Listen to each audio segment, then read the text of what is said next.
Hello, I'm Nigel, and welcome to the Krewe of Japan podcast, a weekly podcast where we take you on audio journeys through Japanese culture.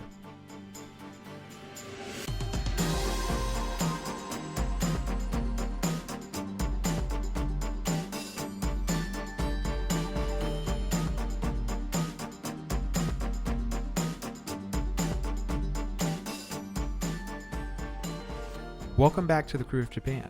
Today we are so excited to discuss a travel destination that's been on all of our to-do list for a while now, and what we believe is probably one of the most beautiful and peaceful places to visit in all of Japan. That's right, today we're talking about Hokkaido. In this episode, you will not only learn our thoughts on the prefecture, but we're joined by Kay Allen from Japan Travel, also known as the Japan National Tourism Organization, who appeared as a guest on our podcast before in Season 1. With her help, we will embark on a journey into Hokkaido's incredible nature and history, which you should visit on your next trip to Japan, and the essential tips and tricks you must know before going. After listening to this episode, you should have everything you need to begin planning a trip to Hokkaido. Let's jump right into it.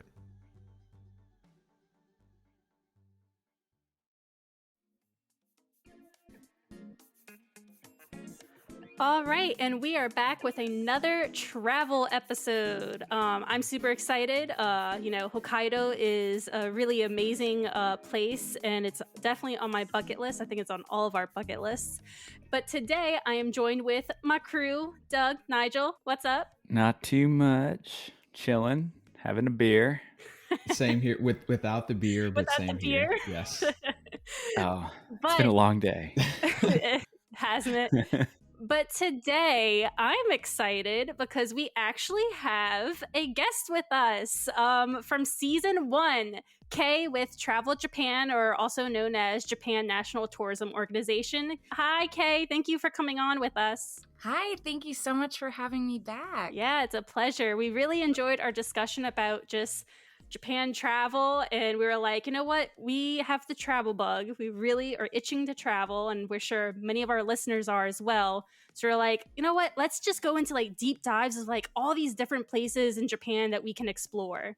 And we're excited to have you here for the Hokkaido episode. So thank you so much for coming. No, thank you. I love it. That is one of my favorite ways to travel through Japan is doing those deep off the beaten path dives, as you would say. And I'm excited to tell you more about Hokkaido. Well, before we get into the meat of the episode, I do want to pose a question for my crew. Guys, so, none of us have been to Hokkaido yet before. But it's on our bucket list. So That's a strong yet, I will that's say. a strong yet. I know Yes. That's definitely on your to-do list. I know. But so before Kay kind of gives us the scoop on Hokkaido, what are y'all's impressions of Hokkaido? Cold. Yeah. Yeah. Snow, beer, and nature. Okay, good. Yeah, dairy. I think dairy is pretty big up in Hokkaido as well.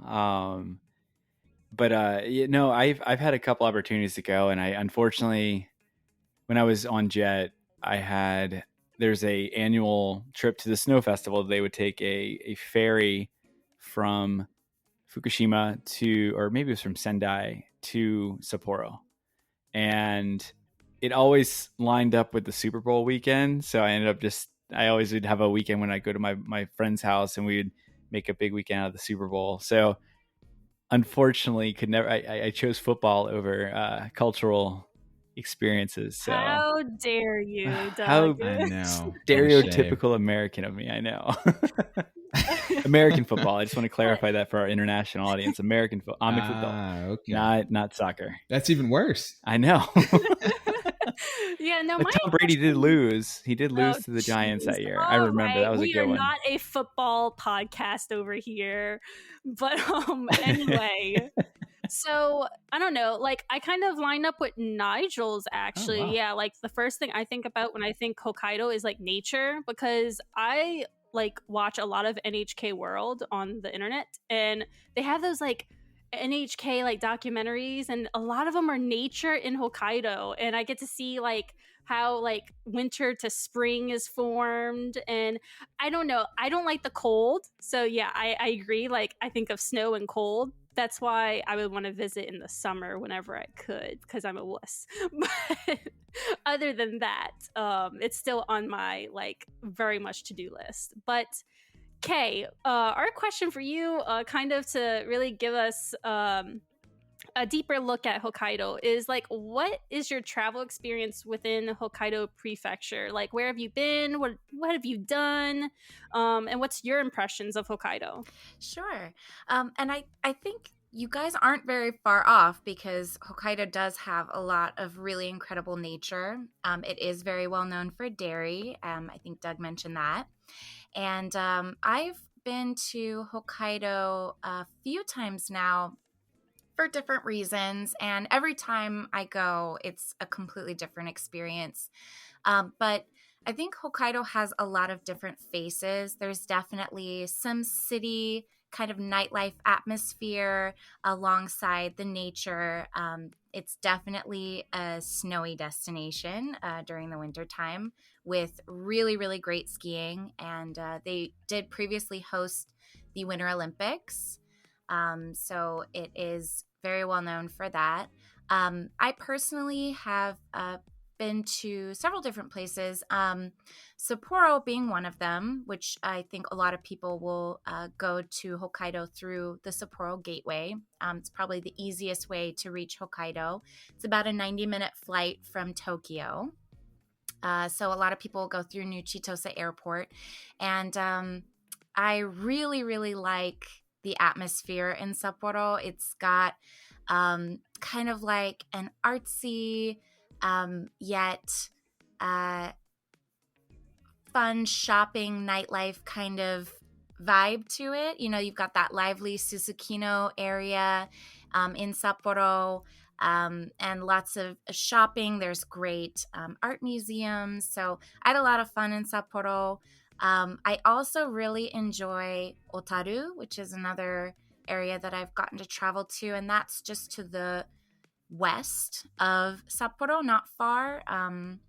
By train, I think it's about like 30 minutes to 45 minutes. And that's another kind of like totally different vibe to Hokkaido. It has this kind of red brick and ivy and canals and this kind of like, I don't know, sort of like Victorian kind of a feel to it. It's real weird. But they are really famous for doing glass work. So like stained glass. And there's some museums there that specialize in stained glass, and they're really spectacular. Another area I've visited is not far from there called Yoichi, and that's where you can find the Nikka whiskey distillery, which I highly, highly recommend. That's one of the first kind of introductions to whiskey in Japan.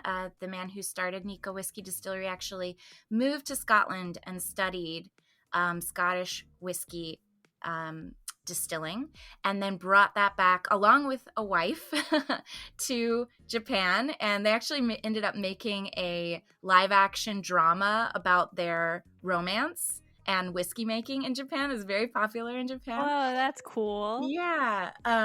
So that's a really fun whiskey distillery to visit. They have a great tasting room. And then some of the other places were more nature-based. So Onuma and the Onuma Quasi-National Park I've been able to visit, which is really, really beautiful, great for kayaking.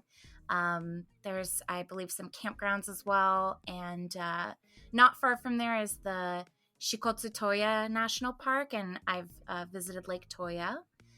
And Hakodate is another. Wow, I've been to a lot of Hokkaido.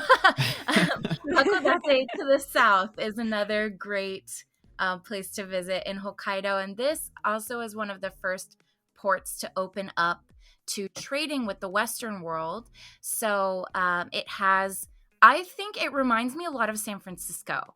the way that it looks. There's a lot of kind of like steep hills and cable cars and like Victorian style houses, like that Victorian architecture. It's really strange, but it really does look a lot like San Francisco. And then it's right on, the water. So you have that kind of Bay Area feel as well. And complete with like fog rolling in. Like it's very, it's very San Francisco, but they've got just the cutest little morning markets where you can, go see the fish markets and try, fresh sashimi, and they sell soft serve there, which of course Hokkaido's dairy is kind of second to none in Japan. So yeah, that's just a few of the places that I've been to, but I love it every time I go. A few. A few. Yeah, you. I was about to say that's more than I was expecting. The official travel ambassador of Hokkaido. I gotta tell you, I love it. Wow, yeah, Hakodate that's one of the places I really would love to go to as well. I've heard, obviously I've never been, but I've read that there are perhaps, I don't know if it's like official, but there are more Meiji and Taisho era like buildings and architecture in Hakodate than perhaps any other place in Japan. So that's one of the top on my list. I'm really excited to know that you enjoyed it and your time there. Yeah, no, that kind of tracks because you have, of course, Goryokaku, which was Meiji era fort, and yeah, that was one of the last kind of battlegrounds. I think it's was it 1869 probably was the heat of the conflict in that area. So after, of course, everything settled, it became a park that was just open to the public and is really beautiful during cherry blossom season. But yeah, I can totally see why that would have the most. The architecture is definitely impressive, and then if you go to the Goryokaku Tower, you can see the fort, which is a 5-pointed star shaped fort from that tower, and it's stunning. A stunning piece of architecture for sure. So it sounds like Hokkaido is pretty diverse, like in like just every aspect, honestly. Oh, definitely. What's the furthest north you've been in Hokkaido? Furthest north? Not to put you on the spot. Yeah, no. I haven't been as far as like some of the, like, I think the farthest point is Wakanai. But I have probably the furthest I've been is gonna be like Otaru or Yoichi. They're right on the water there. I haven't gone further north than that, though I would love to very much. Yeah, you just gotta make sure you go in the summer, right? Yeah. Well, you could go east and do the ice float walking. It's very, very interesting out there. And I think that's the oh god, I'm totally blanking on the name right now. It'll come to me. Give me 2 seconds. Shiratoko Peninsula. There we go. You do the Shiratoko Peninsula. You weren't kidding. That was 2 seconds. Yeah. Yeah, if you go northeasterly, then you have the Shiratoko Peninsula, and they do these really impressive tours of the ice floats up there. So you could go in the wintertime and still have a really incredible time on one of those guided tours. Definitely do the guided tour, though. Don't try to go out there by yourself. Yeah. So, what do you, let's kind of dip more into your opinion here. What do you think makes Hokkaido special enough? Like, what about it is really something that made it become a travel destination for Japan? Like you mentioned, the Olympics had taken place there. Is that maybe some of the allure of traveling there was maybe residual from those Olympics? Is that kind of when the tourist boom, or is it mostly, a lot of people know it just for the snow festival, that you don't really see anywhere else in Japan. It's kind of unique to Hokkaido. What makes it so unique and different from the rest of the country? I know we kind of touched on a lot of that already, but what is, I guess, their big selling point that causes more tourists to travel over there? It's funny because it's almost two-pronged, because I think the reason why people go to Hokkaido is almost a separate answer from what truly makes it unique and special.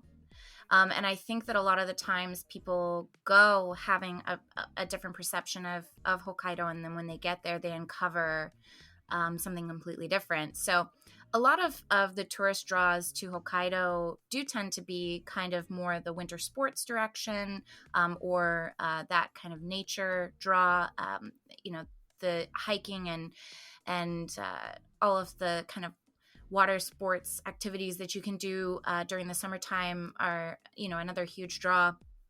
But I think what makes Hokkaido so truly unique and special is that there is this completely separate culture there, which is the culture of the indigenous Ainu people. And I think that's what makes Hokkaido truly, truly special. They, are still very much present in many different places throughout Hokkaido, and you can go to many areas, from Akanmashu to the Shikotsutoya area and in between, and find, still museums and villages and, dedications to their culture. And I think the identity of Hokkaido is a concept that they practice, which is kyose, or that kind of coexistence or symbiosis that you can find in Hokkaido, this real relationship with the natural world and a belief in protecting it and preserving it. And I think it really is a great jumping off point for anyone who's interested in seeing a very authentic side of Japan in a sustainable way.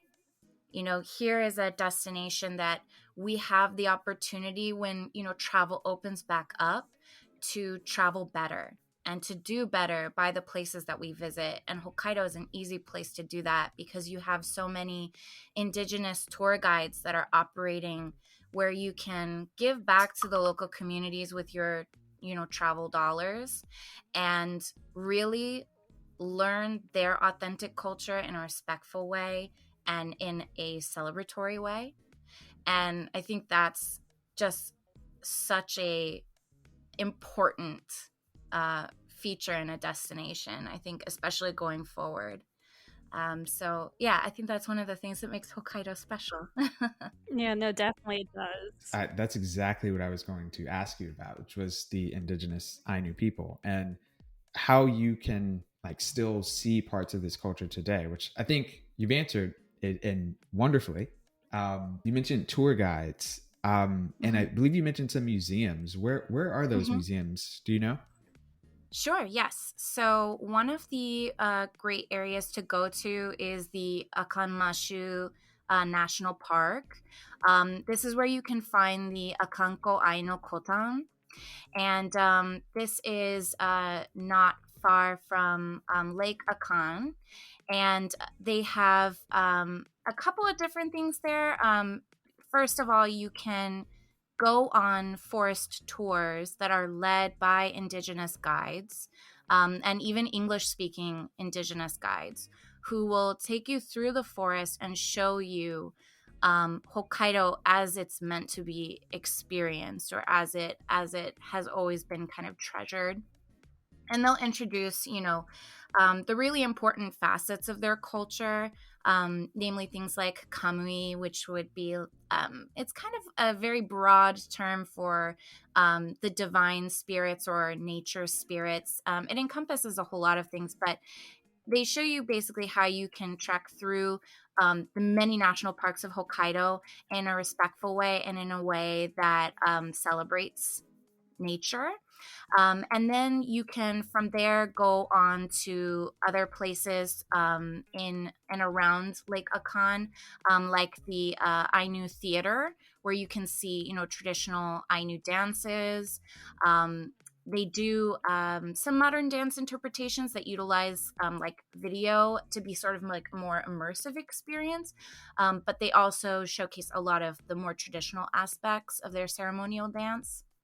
And you can learn about, so many different things about their culture, everything from the artwork that they would create with their like wood carvings, to the songs that they sing.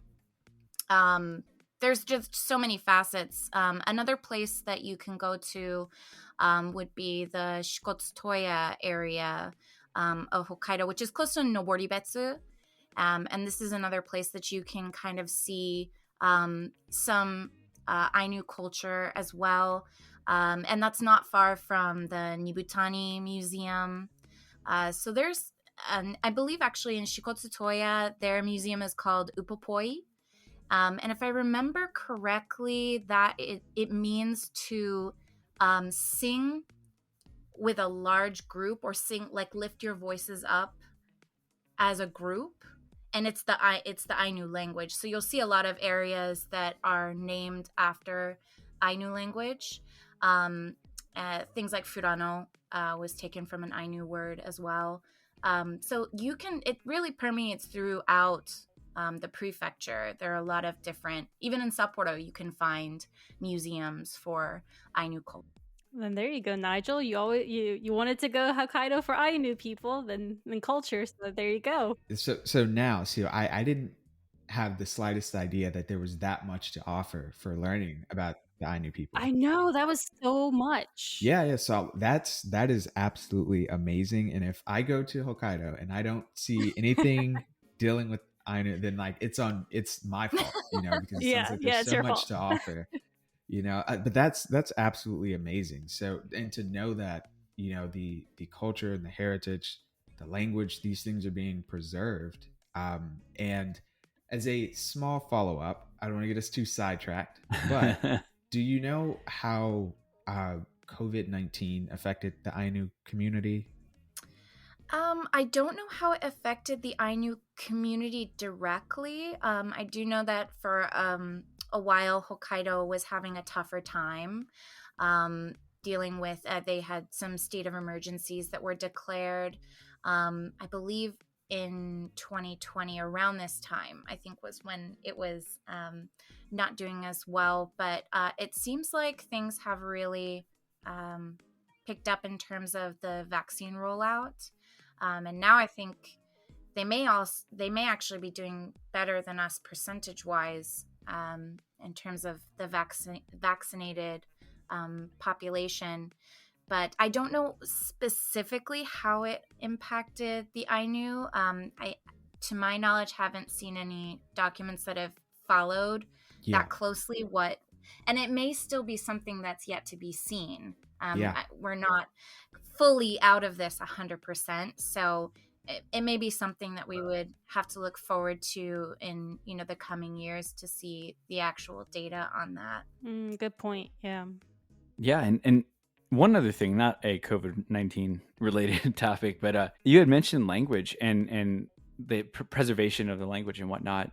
The written language itself, do they borrow characters, or is it their own unique, completely not isolated, but separate language from Japanese, like the actual spoken Japanese? It is their own separate language. Okay. It is. It's not a dialect or anything of Japanese. It is its own language. Completely separate. Cool. Yes. We enjoy language talk over here on yes, I do on the podcast. So it's always interesting to hear about that. Yeah. I do as well. I do believe, unfortunately, that it is a dead language now. I remember studying it. It is. There is so much preservation work going on, though, to keep that language alive as much as possible. And I studied linguistics in university, so I do have this thing for dead and dying languages, and it hits me so hard to think that a language can disappear like that. But we have seen languages come back from being dead languages, and essentially it's just, to my knowledge, clarified as, there's no native speakers still living for whom, for example, the Ainu language is their first language. So this is obviously something that can be changed. With enough work and enough dedication, which they are really putting in so much effort to preserving that language tradition, they could bring it back feasibly in the future. So I really hope that that's the case. But again, it's a challenge to bring back a language like that. Well, hopefully they do. I mean, that'd be really cool to see it bounce back. I just, in general, like you said, especially when it's a piece of that culture that's unique to them. I mean, it's really hard to lose a part of that. I mean, I feel like that's part of the identity that goes with it when you lose that language. Absolutely. But there is just a vibrant community of Ainu that are so set on preserving all of their culture. And it is, to my knowledge, an oral tradition, which is why they have so many songs and dances. And that's a lot of the way that they pass things down. There may be written. I don't know enough about the Ainu language myself, but I do know that a lot of the stories that they have are passed down orally. There we go. We got a topic for a future episode. We got to dig into and learn some more. Yeah. Now I'm super curious. Yeah. I feel like we need to round up all the polyglots on the internet, Yes, bring them on the podcast. And Yes, please. I would hate to think I'm spouting the wrong facts here. So again, I am by no means an expert on the Ainu language at all. This is just the things that I've, encountered and heard and been told and seen through news articles. That's cool though. I thank you for sharing that information. I'm just not familiar with it, so it's cool to hear a little bit about it and kind of pique my interest to go do my own, digging around and find out some more information. Yeah, same. But I will swing us back into a little bit of a tourism mode here. We talked about earlier, winter is it's really frigid and cold in Hokkaido. So. And it's very well known for winter sports and winter outdoor activities. We've already talked about the Sapporo Snow Festival. We talked about skiing and whatnot, but maybe, and you had mentioned this briefly about like the ice floats, but what other, notable climate and nature aspects of Hokkaido are there? We kind of glanced on here and there as we were kind of touching on the various areas of Hokkaido, but maybe this is an opportunity to kind of highlight a couple of those. Sure. And do you want to go through all the seasons or? Yeah, let's do it. Awesome. Well, I think, we'll start off with winter.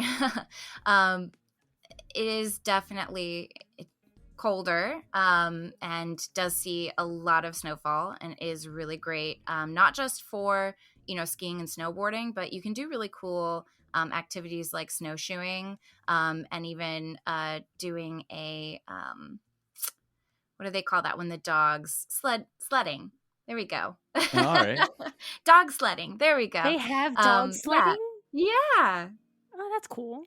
It's really cool. And you can do ice fishing too, which is another I was about to ask about that. I was about to ask is ice fishing is actually like a hobby as well, because I know fun. I always compare Hokkaido to Minnesota. I can see that. Yeah. Like when people ask oh, what's he, or when I was in Minnesota, I'd for work, I would tell them oh yeah, when I was living over there, they have Hokkaido is basically your winter is kind of similar. Mm-hmm. It's just really cold. You stay inside. I mean, you can go outside too, but it's just really, really cold and snowy. I do remember actually seeing, and I feel like this is a very Minnesota thing. I do remember seeing images that we had of people tossing their coffee into the air near a Lake Akan, and that it freezes in the air. And that is that seems to me a very Minnesota thing, that you could just toss your coffee up and it freezes almost instantly. Wow, that's crazy. Yeah. So it does get quite cold in some places for sure. But in the spring, which, I mean, ski season actually extends quite longer than most other places in Japan. So you can actually have it skiing up until early May. Whoa, early May. I know. Yeah, and that would be in the upper elevations. But it also coincides with the very start of cherry blossom season. in Hokkaido. So you could be up in the higher elevations in the mountains and have, a ski, and then come down to the cities, like Sapporo, and the cherry blossoms are in bloom. So it's a really interesting weather mix. That is pretty insane to Yeah. see snow 1 minute and then cherry blossoms the next. Mm-hmm. So, that would be the definite tail end of the ski season for Hokkaido. And then, of course, when you go into spring, you have, beautiful cherry blossoms. Odori Park in Sapporo is a great place to see them. In Hakodate, the Goryokaku Park that we were talking about earlier is another absolutely stunning place to see the cherry blossoms. And then when you go up in that tower, you have this bird's eye view of that beautiful star shape, but it's just covered in pink. So it's really, really beautiful.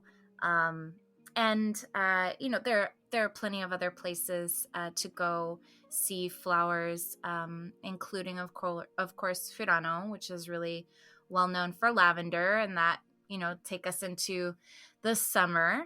And July is a great time to go for the lavender. And it's also a great place to kind of beat the heat, because July and August can be quite hot and humid for central Japan. So a lot of people will run away to Hokkaido, into the other mountainous areas in Japan to kind of escape that humidity. So Hokkaido is a great summer destination. If you find yourself in Japan during the summertime and you want to kind of get away from the heat a little bit, go to Hokkaido. And of course, you have so many national parks to choose from. So you have a lot of places to hike. You can hike, caldera lakes and beautiful gorges and valleys. Daisetsuzan National Park is a really stunning place to do some hiking. Sonkyo Gorge in Daisetsuzan is absolutely stunning. And there's a lot of waterfalls in that area as well. So you really have a lot of choices. And again, the areas around like Shikotsutoya National Park are great for doing some kayaking on the lakes, or you can do a boat tour. I think for the summer, it's really good to kind of get out and see that greenery. To the east, which we haven't covered so much yet, you have, in addition to Akanmashu, you have Kushiro, which is a marshland. And there's some beautiful waterways that kind of snake through that marshland. So you can kind of wander through that area, or even take a hot air balloon ride over the marshland, which is really, really gorgeous. And it's just so green and very, very pretty. They also have a lot of, it's great for bird watchers, and particularly things like hawks and eagles. There's a lot of kind of like seahawks and eagles that you'll find on the coast near Nemuro. That's a great kind of bird watching area. And it's turned to a football chat again. Seahawks and Eagles. Nice. Yeah, right. Of course, that was on your mind, Doug. Sorry. Yeah, and I think, any of the places that are great for hiking during the summer are also absolutely stunning in the fall. You see the colors change a lot earlier than you would for central Japan, probably about more like September. And again, Sonkyo Gorge is beautiful for that. I think also, circling back to wintertime, that Kushiro area is where you're going to see those migrations of Japanese cranes. And they're there during the wintertime, and you can even see them doing like mating dances. And so it is a huge area for wildlife photographers. And they also go to that area for the Eizo deer, which is a Hokkaido endemic species of deer, along with a specific type of squirrel as well. You can find in and around that area. And then kind of if you go up northward towards the Shirotoko Peninsula, you have like more brown bears. I mean, you can find those throughout the prefecture, but there's a lot of brown bears around the Shirotoko Peninsula. And that's part of those wildlife tours that they do, where they kind of hug the coastline in boats so you can see the bears from a safe distance, because a lot of times they're kind of going out from there. And a lot of those lakes have things like sockeye salmon, so you can really see a good amount of bears. Yeah. There's So a it lot. sounds like there's a lot to do for There's so everyone. much. Like there's something for everyone in Hokkaido. Like there's no Absolutely. complaining. No, it's not allowed. There's a sign. I actually believe there is, because it sounds absolutely unreal, just how much there is to offer. And I mean, I feel like I would be willing to say most people, when they visit Japan, it's not their like intuition to go to Hokkaido. Yeah, Is that correct? I think you're right about that. I think people are getting a little bit more curious now about Hokkaido, because there's been that pull for skiing and snowboarding enthusiasts. And I think Australia kind of led the way a little bit in terms of bringing more attention to areas like Niseko and Kiroro, which are really popular for skiing. And since they've got the opposite seasons, it's like perfect for them to kind of go to Hokkaido during the wintertime and ski. So since then, it's been kind of popping up on people's radars, and where they may not have ever considered Hokkaido before.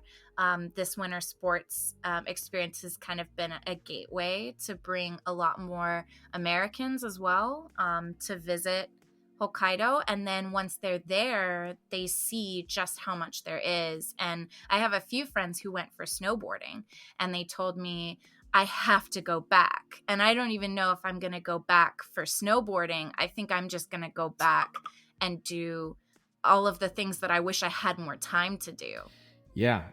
I don't even, at this point, I don't even know what I want to do anymore. If I go, it's like, there's so much. Yeah, But there's so much to do. So much amazing things. And one of the things that really stands out from what you're telling us is also just how much nature there is, to actually explore and just and learn about. And so that kind of leads me to one of the things I was thinking about, which is Hokkaido is one of the, it's the largest prefecture, but at the same time, it's one of the least developed, parts of Japan. There's all of this nature to explore. So how does its capital, Sapporo, play a role in the development of Hokkaido? I think one of the reasons that it's not quite as developed, I guess you'd say, is a little bit owing to that kind of mentality of coexistence. And the nature in Hokkaido is so stunning, and I think that there are so many people even outside of the Ainu culture that want to preserve that and to celebrate it. And it is just sort of like untamed and wild and beautiful. I couldn't imagine, somebody carving a freeway through, Daisetsuzan National Park or something like that. I think that Sapporo plays a part in kind of the development, in the sense of, it's a place for commerce. It's a place for business.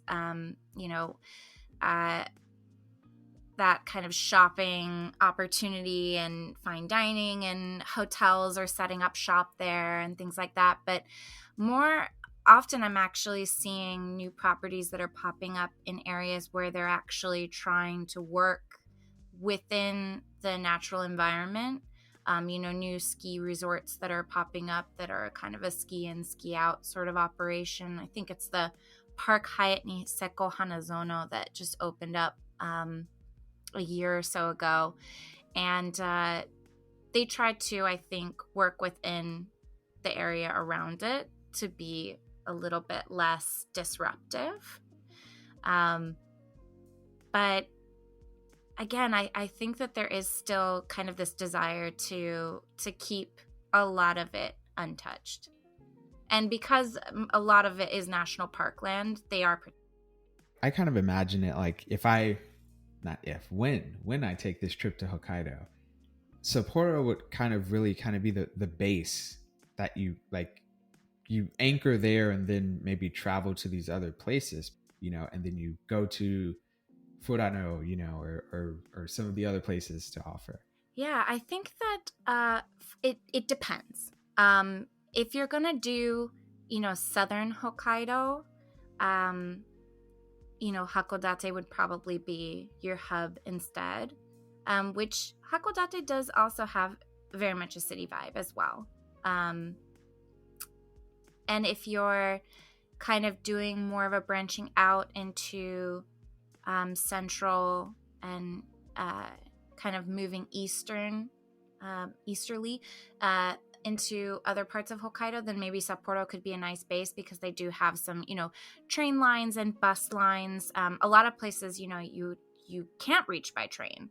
So it is going to be by bus or by car.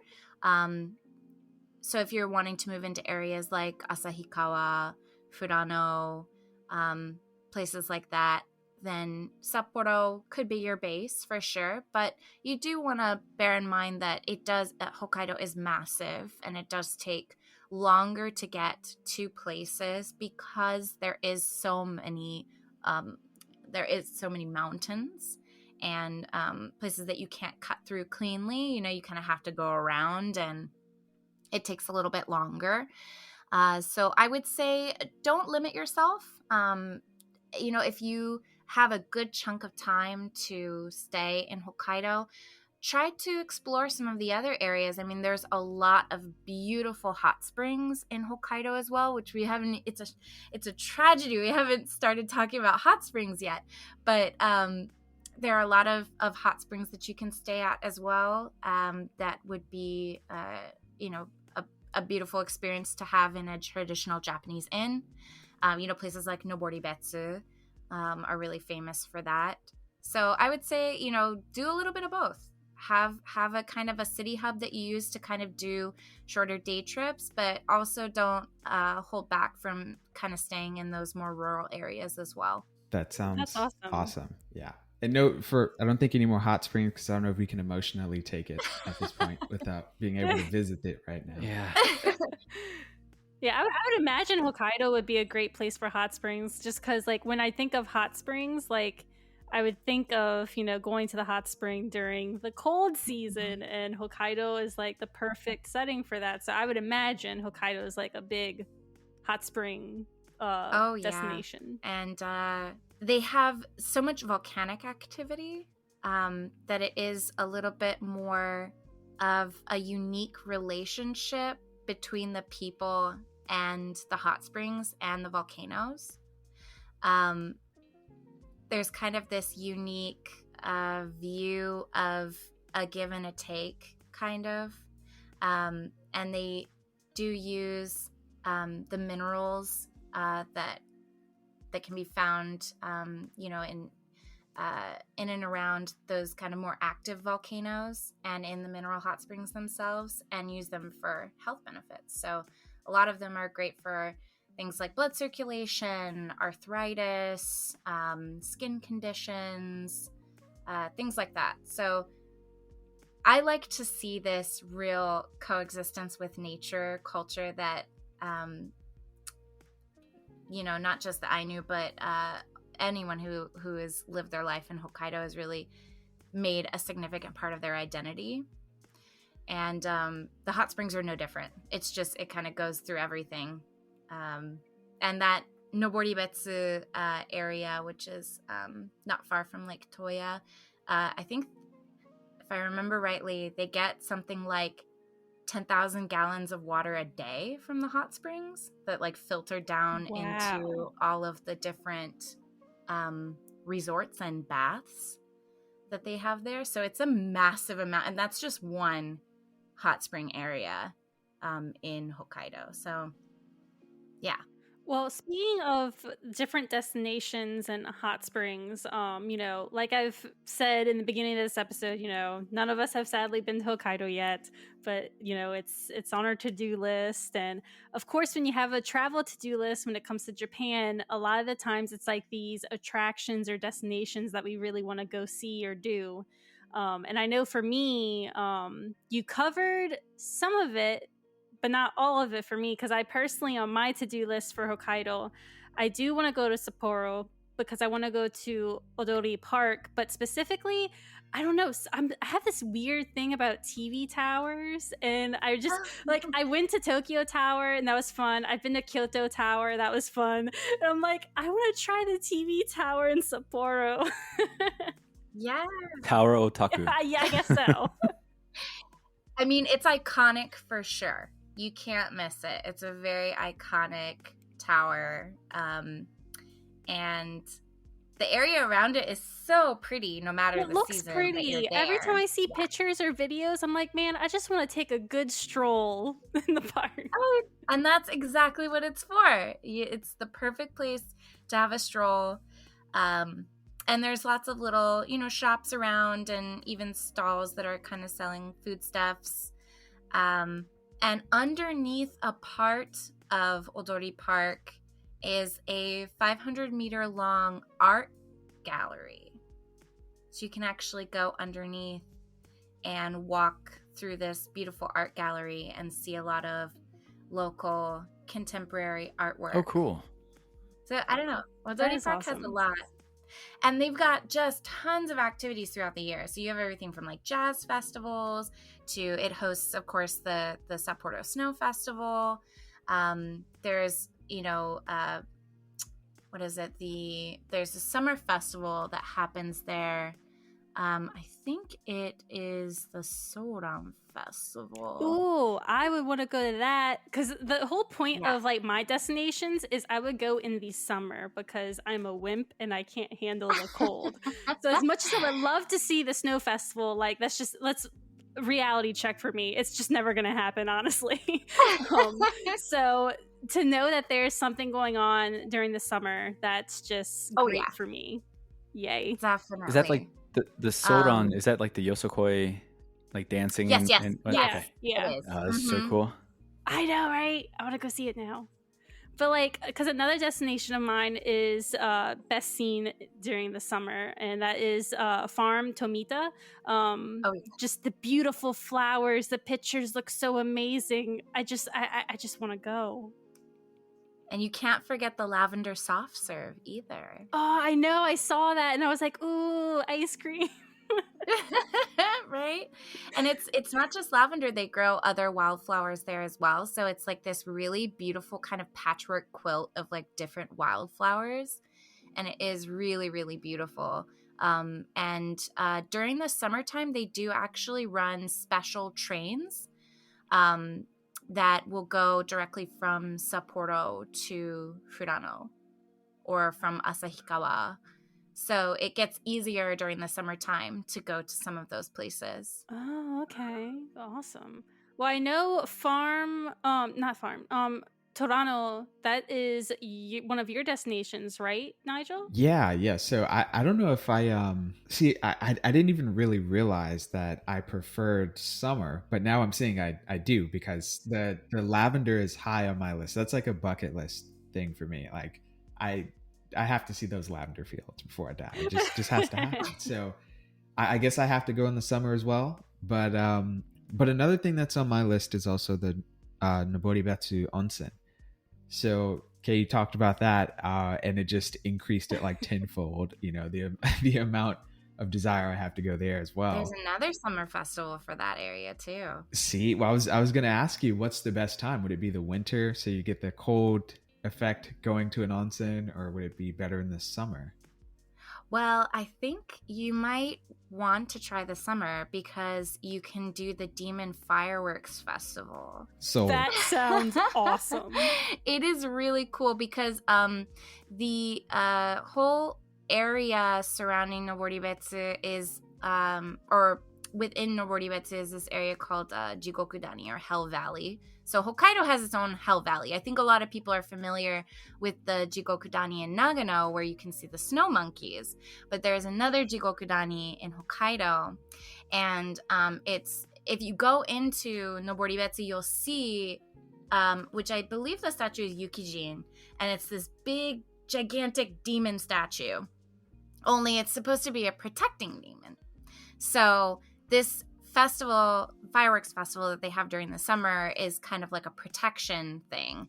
And a bunch of Yukijin, people dressed up as demons, will line the streets, and then they have handheld firework launchers that they launch fireworks up into the air. It's this really spectacular display. So I think maybe summer might be your thing. I think I'm just gonna move it. I think that's what's gonna happen. Everything this episode is just steering me towards. I'm just gonna. Now I need to go to Noboribetsu. Like, what? Yeah. That's amazing. It should be June through the end of July, I think, is when you can see those festival displays. Gosh. I'm going. Yeah, I know, right? And I think the last thing that if you had a big three that's on my list, doesn't really depend on the season, and that is in Sapporo. I've heard that there's a ramen alley. Oh yeah. And yeah, it's a strip of a street where there's all these famous ramen shops that have been.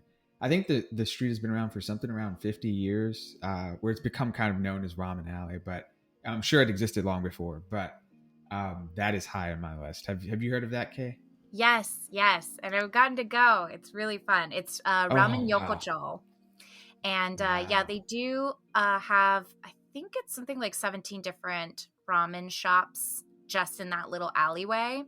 And they specialize a lot in miso ramen. But of course, you can also find other places that you can get the Sapporo ramen, and that'll have kind of the butter and the corn in the ramen, which is really, really, really tasty. And you could just find buttered corn and like buttered potatoes in Hokkaido, just in little food stalls on the streets and stuff. But ramen yokocho. And I think, if I'm not mistaken, it's in Susukino, because it's not far off from kind of the hustle and bustle of that main drag, and there's a big kind of intersection. But yeah, it's not terribly difficult to find. I definitely recommend going. And if you do go during the wintertime, what better way to kind of warm up than having a nice hot bowl of miso ramen. So yeah, that's a good one. I'm just sold. So Nigel, you and we're gonna go into a ramen coma, right? Like, oh my gosh, just eat all the ramen. Yeah, gosh, don't even get me started. What about you, Doug? Yeah, well, you guys while you're eating ramen, I'm gonna be at the Sapporo Brewery, checking that out. Of course. I know. I'm gonna sound like the alcoholic you here. And your alcohol. But no, like Sapporo Brewery. Honestly, one of my favorite beers. When I first got to Japan, I think I drank Sapporo a lot more than Kirin or Asahi. Maybe drink Asahi more now when I go over there. But Sapporo is my first big, I guess, beer crush while I was over there. And then there's another one, Otokoyama Sake Brewery. I love Otokoyama. It's one of the sakes that's my favorite. Oh yeah. I've never had it, but I've heard just so many good things about it. And there's something about cold weather and sake that just, I don't know, it does it for me. I feel that. It's like something about just the atmosphere, the environment. I don't know. It's a good pairing, cold weather and sake. So, those would be kind of my two. Obviously, they're not really close by each other. It's a bit of a trip, but a little bit. Yeah, just a little. And then the other one we kind of touched on a lot earlier, the Nibutani Ainu Culture Museum. I again was interested in learning more about that, and I'm curious. The museum. Have you actually been before? I've not been to the Nibutani. No. Okay. I'm curious if they have like verbiage or pamphlets or stuff in English as well as like Japanese and other. I don't know like what languages. Maybe Russian would probably be a lot there too, since it's so close to Russia. Right. You know, I feel like it's surprising. A lot of these museums, even in areas that are more rural, do tend to have a good array of pamphlets in different languages. So Yeah. I would definitely say I would expect at least English, Mandarin, and Korean to be the languages that you would probably see just about anywhere that you go. There is a really high amount of Chinese tourists that will visit Hokkaido, and Tohoku as well. It's become really popular, especially during the winter season. So I would not be surprised to find a good amount of English language pamphlets. Okay, cool. Yeah, because I feel like that is going to be a barrier for a lot of tourists traveling in Japan from the U.S. or other English-speaking countries. Is just if you don't have a grasp on Japanese, the further you get out of the big cities into these smaller, more rural areas, the less like language accessibility you may have. So, obviously that may be a concern for some folks. And me personally, I would be interested in it, especially if they had it in English, because I can actually read the background and the history on the things that they're displaying or talking about. Absolutely. I mean, a lot of the smaller museums that I've been to in rural areas have always had English pamphlets, going to like the Nebuta Museum in Aomori, and they've got, English language signage even throughout the museum. So I would say it's a good bet. Having not been there myself, I can't say 100%, but I would be surprised if they didn't. Okay, cool. Going back to the Sapporo Brewery, because we definitely can't gloss over that. I know I did, right? I just kind of like, yeah, Sapporo. Well, because you didn't want to seem like a drunk, you said. Yeah. No. One of my favorite things about the Sapporo Brewery, though, is the Genghis Khan barbecue restaurant that is attached to the brewery itself. And you go in and cook. It's like a cook your own barbecue type of situation. I need to go on mute. Hang on. You do the kind of the lamb or the mutton grilled meat, and you can do crab, and there's a bunch of vegetables too for people who don't eat meat, and you can get a lot of Sapporo beer variations that you can only find in Hokkaido. Wow. That are not available anywhere else in Japan even. So it is a good time, and you can sit, have beer after beer, enjoy the barbecue, and just come off of that tour on a high note. So I think the question is, are we moving as soon as Japan opens up, or like, are we giving it a little time first? As long as I get close to that barbecue, it sounds good. I know, it is. And is there a hospital close to that? I know, right, that's really good. I think they had to roll me out when I ate there. It was just so good. You can't stop. I just ate dinner and now I'm like hungry again. And we haven't even got to the food section of the topic. It's crazy. Well, speaking of food, because as you can tell, the three of us, we love our food. I think we did this last time. Yeah. I don't know if listeners kind of noticed, but you did mention how, like, we talked about how dairy plays a big part in Hokkaido, and you just mentioned corn and potatoes, which are my jam. But what are some must-try foods in Hokkaido area? Like, what are they known for, and like, what should people like really go out and seek? Sure, that's a good one, and there are a lot. One I think that is particularly good, and if you are somebody who enjoys fresh seafood, it is an absolute must, is to do a kaisendon, or the seafood bowl. I just, no shade to any other coastal areas of Japan, which is pretty much the whole country, but Hokkaido just has some of the freshest seafood because the water up there is just so icy cold. So you really do have incredible seafood, and those morning markets are a great place to try them out. But one in particular that surprised even me was sea urchin. Sea urchin in Hokkaido is sweet It's creamy and almost kind of buttery. It's totally different from I guarantee you, any sea urchin you've had up to this point, which a lot of people turn their nose up at sea urchin because it can have a real bitter flavor to it. And, the texture is not the funnest. And so I think a lot of people give it a pass. If you go to Hokkaido around kind of the just early fall, please try the sea urchin. It will change your life. That is the only reason my wife wants to go to Hokkaido. It's for sea She doesn't want to go for urchin. anything else. She wants to go for the sea urchin only. That's a I'm great not even one. a big sea urchin person. I'm one of those, I guess, one of those people that turns my nose up to it because I don't know. It's I the am too, Doug. smell Don't or the feel bad. taste. I don't know. Maybe it's everything. It's it so looks like different. earwax. I'm with you. I get that. People will always say the earwax thing. And I think I've even thought that myself before. I didn't know other people said that. I just thought it just looks like that to me. I'm like, ugh. I think it's just like most people have never really experienced wasabi the way that it's meant to be experienced. Most of us were getting horseradish that's been dyed green and call it wasabi. Whereas like true grated wasabi has a totally different flavor and it's not as harsh, and it's totally the same for sea urchin in Hokkaido. Just throw any notions you have of what sea urchin should taste like out the window.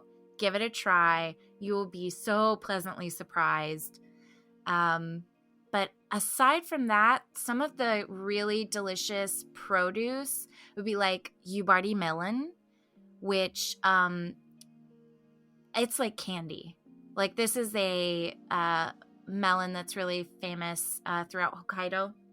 And you'll see often a lot of things that are flavored like yubari melon. Like if you buy them in Hokkaido, it's like a good, every prefecture has its kind of signature flavor. And yubari melon is really, really, really sweet. I can't explain it. Like you have to just give it a try. That's a definite must. I think that Genghis Khan style barbecue that I talked about, that's another one that's really popular. Of course, you got to do ramen.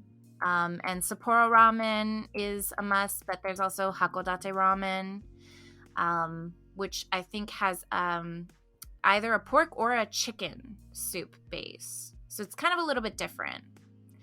I would say definitely try crab for sure. Any seafood in Hokkaido, you really can't go wrong. But another thing is maybe like soup curry. That's another like very Hokkaido type of thing. I've heard of that. Yeah. I've heard the curry stuff. I've heard of that too, and I'm a big curry fan. So like milk curry or something. It's like dairy curry, or I don't know. I just heard like some type of. It's like it really is like a soup curry. Like it's like, kind of the flavors, but more of like the soup consistency. So not quite as thick. And then it's really got kind of a mishmash of, it's not going to be like everything broken down as hard as you might see in like a traditional Japanese curry. You're going to see kind of more of the vegetables and meats represented. But I think they tend to go seasonal with that. So it depends on what's in season at the time. But you can see things like, kabocha, crab, that like mutton meat or wagyu. You can do just about anything in there and it's going to be delicious. I just want to just go there and just have an eating tour in Hokkaido. You definitely I know, that sounds like a good idea. Wow. So for listeners who, and for us, when we move to Hokkaido, let's say we land on the main island, and we want to get to Hokkaido, to our home, what is the best way to travel there if you're coming from mainland Japan? Would it be a flight? Would it be a ferry? Or what are some options? So flight is definitely the quickest. We're talking about quickest and easiest. That 90-minute flight from Tokyo, which honestly most people are going to come through either Haneda or Narita airports, if they're coming from the US at least. If they're doing inter-Asia, New Chitose takes a lot of Asian flights. It is an international airport. Even Hawaii flies direct to New Chitose. So it just depends on where you're coming from. But let's say, you're coming from the continental US. A lot of them are going to pass through Tokyo. And in which case that 90-minute flight is going to be the quickest. And you're probably going to end up on a Japan Airlines flight or like All Nippon Airways, one of the Japanese carriers. And another option is there is the Tohoku or Hokkaido bullet train. And this is a really fabulous option if you're kind of more slow going. If you want to do your Japan Rail Pass and really kind of like work your way northward, that's a great option. It's also one of the routes that gets that ultra luxurious grand class. And it goes all the way from Tokyo to Shin Hakodate Hokuto Station, which is the first and final station stop for the Hokkaido bullet train. From there, you can move outward from Hakodate Station by train and reach Sapporo in about 2 hours, because it is just the tippy southern tip of Hokkaido. But I say if you want, beautiful views of the Japanese countryside and just work your way northward, you're going to hit some great destinations along the way, as you travel through Tohoku. So it's not going to be a boring ride up to Hokkaido by any means. You're going to, pass through, Tochigi and Fukushima, and you're going to go past Sendai and all of these great places that you're going to want to maybe disembark for a bit and kind of take in some rural destinations before you hit Hokkaido. And then Hakodate itself is definitely a destination that you don't want to just pass out of real quickly. There's a lot to do there, and it's so quaint and cute. So I definitely recommend, going on foot and touring the city and seeing those cute markets and going to all those kind of tourism hotspots. So flying is the quickest way, but not necessarily the best way if you want to really take in all of the sights and see everything. I think everyone's best is different, Maybe if you're looking to pack as much in as you possibly can, then time is probably not on your side and you want to maybe go the quickest way. But if you have more time to dedicate and you're really kind of wanting to see the Japanese countryside, do that Hokkaido bullet train. Even if you're going to do a straight shot, it's 4 hours from Tokyo to Shin Hakodate Hokuto Station. So, it's not an arduous, journey. You're probably going to be very comfy, especially if you're in that grand class. You can kick your shoes off, put those slippers on, enjoy the butler service along the way, have some drinks and some bento boxes, and you'll be there in a flash, and you can get the next leg of your journey started. So, one thing you did mention earlier, that you mentioned the art gallery that was underground. Is there like a lot of like, and I this is kind of coming back to my comparison to Minnesota. I used to work a lot in Rochester, Minnesota, and they had kind of in the city center, kind of like underground, like kind of things connecting all the buildings and stuff. So you didn't have to go out into the cold to get from point A to point B. Sometimes you would be able to, go between. Is there anything like that in Sapporo or any of those, like, I guess, major cities that you're aware of? Well, I think anywhere that you have, I mean, you can see that in a lot of different places in Japan, because anywhere that you have like a station, there's going to be a lot of parts of it that are going to be underground. Yeah. And when they're so expansive, like Susukino Station or Sapporo Station, when they're so expansive like that, you can really get from one section of that area all the way across almost town just by going through those kind of like subway like tunnels and stuff. You can see that in a lot of different Yeah. in Japan. Tokyo for I know sure. Tokyo for sure. Yeah, Tokyo is basically you can live underground almost. So, right, exactly. So yeah. I don't know that it's quite necessarily as expansive as Tokyo. Yeah. But there, are going to be some elements that are going to be underground. I think there's more shopping as well underneath that kind of like Odori Park area. Okay. Yeah, so I think it's just going to be stuff that's connected to stations a lot of the times. Yeah. Make it easier to kind of get around. And as always, the big advice to people is pay attention to where you're supposed to exit a station. And definitely exit the correct one, because once you're up and out, man, you're going to find out you're so far from where you're supposed to be. Is it 1B or 1A or... Right. Well, Kay, you mentioned the Shinkansen being one of the methods to get to Hokkaido, more of the scenic method. And with, mentioning the Shinkansen, I would assume people would possibly do the JR pass because just when I think of Shinkansen, I automatically think, okay, I need to buy a JR pass.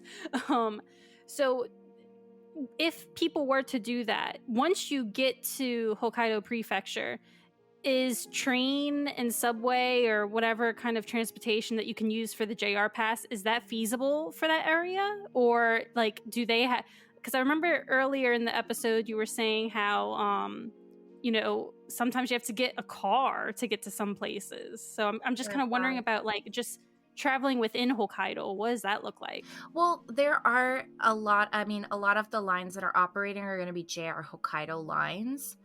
So you should be good with that because it covers anything on the JR network. But I would say with Hokkaido more than any other place in Japan, it's best to really look up the operation information because a lot of lines go in and out of service depending on the season. So where you might see some summer trains that are operating, those may not be operational during the winter time.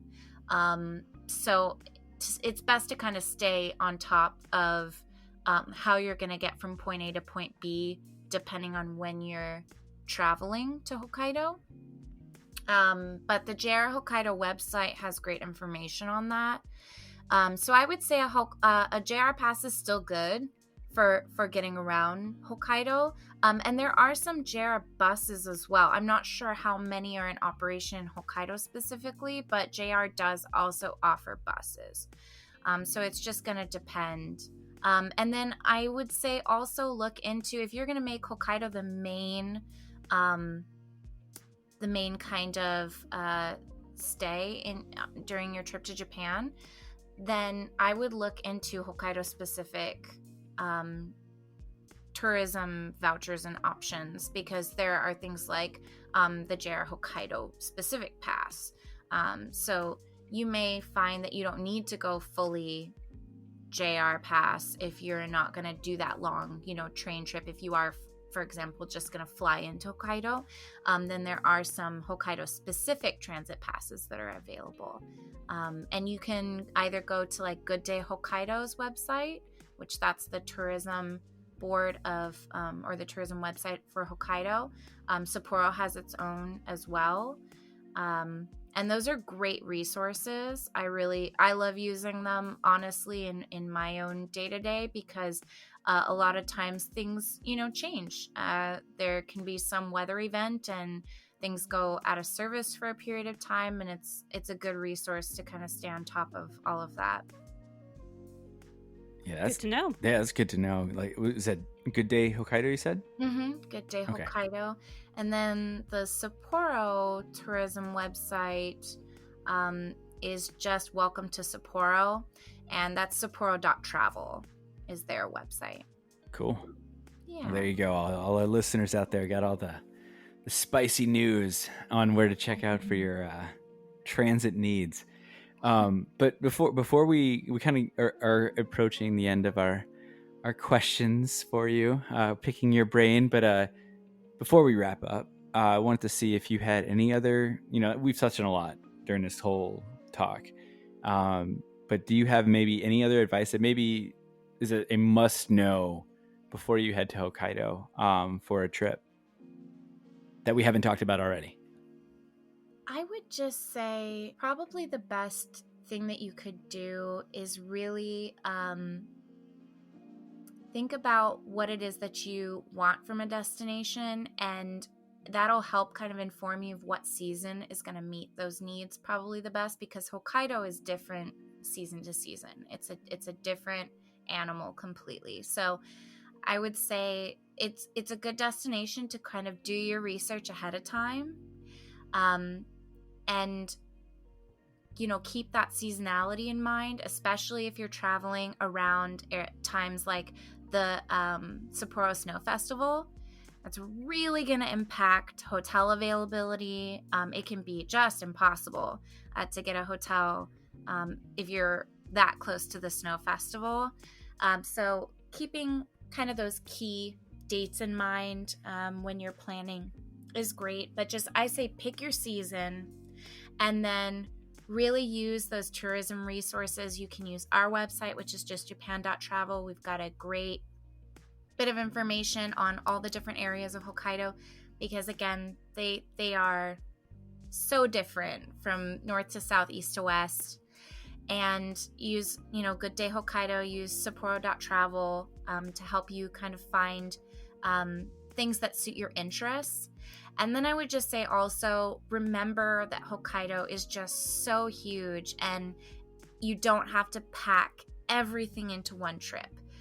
This is a destination that begs to be visited again and again for different things. So don't try to stretch yourself too thin. It can be hard to, hit everything all in one go because it is so spread out. So I would say pick a region or, pick one or two, and then really focus your energies on those areas. And then if you go back to Hokkaido again, then maybe you do the east instead of the south, and you'll find that it's a lot easier to really enjoy the destination when you're not having to basically cross the whole prefecture just to get to a thing you're going to do for half the day. You don't want to, and that's my rule of thumb really for the whole country. People really get excited and they kind of look at Japan as like a once-in-a-lifetime destination, but it doesn't have to be. It is such an easy destination to travel to, so you're better off not spreading yourself too thin and really trying to go hard on that first time in to Hokkaido and do it all, because who knows, I would just say try to really savor the places that you're in and give yourself enough time for transit, enough time to stop and enjoy it while you're there. That's awesome. Yeah. I think that was a great thing to end on. And of course, for those of you who maybe didn't catch it, all of the sites that Kay mentioned, we'll put them in the description link for this episode of the podcast for sure, to definitely help you, get your travel itinerary for Hokkaido done. I know us crew, we're gonna start doing that travel itinerary for Hokkaido, right, well, guys? It's also going to be helpful for you, just day-to-day living there when we all move there. So, yeah, absolutely. Yep. Oh gosh, I can only imagine Nigel living in Hokkaido, and we see him and he's like, hey guys, I'm just gonna be right here, there's background of snow, and oh gosh, I can No, this background's gonna be Ramen Alley. Oh yeah, that's right, Ramen Alley. Ramen Alley in the lavender, of course. Yes. And So the would hospital, of course. Would this be the wrong time to mention that the National Park Service has also been working on expanding Wi-Fi so more people can work remotely? There you throughout go, the Nigel. This would be the wrong time. Oh, wow. There you Definitely not the right time to mention that, of course. But my boss doesn't need to know I'm working remote from Hokkaido. exactly. Well, now there's virtual backgrounds. You could just be wherever. Yeah, exactly. Yeah, right. Take a picture of my office. Yeah, you've opened a Pandora's box, Kay. I don't know if it can be closed now. So. I hope they aren't listening. I know. Let's, yeah. Dun, dun, dun. I'm not here. No one said anything. But yeah, no, thank you so much, Kay, for joining us for this episode. You were a pleasure to have on season 1, and we were so lucky to get you again for this Hokkaido episode. We really appreciate all your advice and your just enthusiasm about Hokkaido. We really, really enjoyed this episode. It was my pleasure. Thank you for having me back again. It's always fun to come and gush about different destinations that people may not have visited before. That is my bread and butter and the thing that makes me happy every day. So thank you.